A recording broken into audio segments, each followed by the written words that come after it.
कैलाश पर्वत पर उस दिन वातावरण अत्यंत शांत और दिव्य था।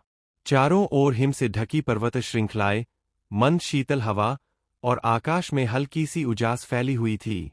ऐसे पावन वातावरण में गणपति बप्पा अपने प्रिय वाहन मूषक पर सवार होकर कैलाश पर्वत का आनंदपूर्वक भ्रमण कर रहे थे। गोलूमोलू बाल रूप में गणपति बप्पा अत्यंत प्रसन्न थे। उनके मुख पर मधुर मुस्कान थी। एक हाथ आशीर्वाद मुद्रा में था और दूसरा मूषक की पीठ पर संतुलन बनाए हुए था। मूषक भी पूरी निष्ठा और उत्साह के साथ कैलाश की बर्फीली पगडंडियों पर आगे बढ़ रहा था। परंतु अचानक बर्फीले मार्ग पर चलते चलते मूषक का संतुलन बिगड़ गया। उसके पैर फिसले और वह स्वयं को संभाल न सका। उसी क्षण गणपति बप्पा का संतुलन भी डगमगा गया और वे मूषक की पीठ से फिसलकर नीचे भूमि पर गिर पड़े। गिरने से उन्हें हल्की सी चोट लगी, उनके वस्त्रों पर बर्फ और धूल जम गई और वे कुछ क्षणों के लिए भूमि पर ही बैठे रह गए। फिर भी उनके चेहरे पर कोई भय नहीं था, केवल मासूम सा आश्चर्य और शांति थी। उसी समय आकाश मार्ग में एक दिव्य दृश्य घटित हो रहा था। चंद्र भगवान अपने 3 सुंदर सफेद घोड़ों के रथ पर सवार होकर आकाश में विचरण कर रहे थे।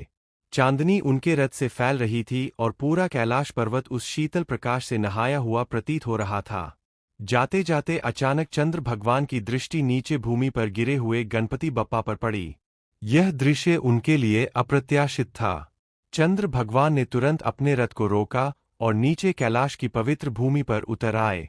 जब उन्होंने गणपति बप्पा को इस अवस्था में देखा तो यह दृश्य उन्हें एक दिव्य लीला जैसा प्रतीत हुआ। उसी क्षण चंद्र भगवान जोर जोर से हंसने लगे। चंद्र भगवान का यह व्यवहार मर्यादा के विरुद्ध था। किसी देवता का इस प्रकार उपहास करना उनके अहंकार को प्रकट करता था। गणपति बप्पा धीरे धीरे उठे। उनके मुखमंडल पर शांति थी, किंतु आंखों में अनुशासन का तेज झलक रहा था। चंद्र भगवान के इस अहंकारपूर्ण हंसी को देखकर गणेश भगवान को संयमित क्रोध आया। गणेश भगवान ने एक हाथ आगे बढ़ाया और गंभीर स्वर में कहा, हे चंद्र, तुम्हें अपनी सुंदरता पर अत्यधिक घमंड है। इसी घमंड के कारण तुम दूसरों का अपमान कर रहे हो। आज मैं तुम्हें शाप देता हूं कि तुम्हारी यह सुंदरता लुप्त हो जाएगी। शाप देते ही चंद्र भगवान का तेज धीरे धीरे क्षीण होने लगा। उनका प्रकाश मंद पड़ता गया और उनका स्वरूप धीरे धीरे विलुप्त होने लगा। यह देखकर चंद्र भगवान को अपनी भूल का बोध हुआ।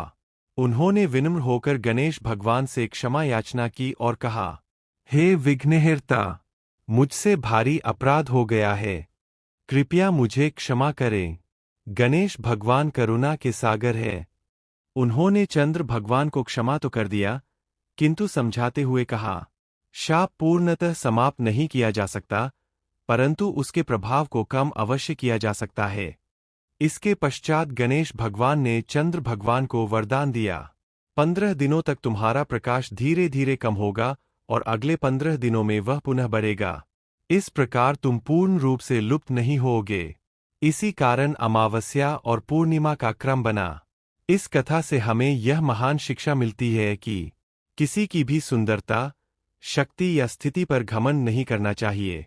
अहंकार मनुष्य को पतन की ओर ले जाता है, जबकि विनम्रता ही सच्चा आभूषण है।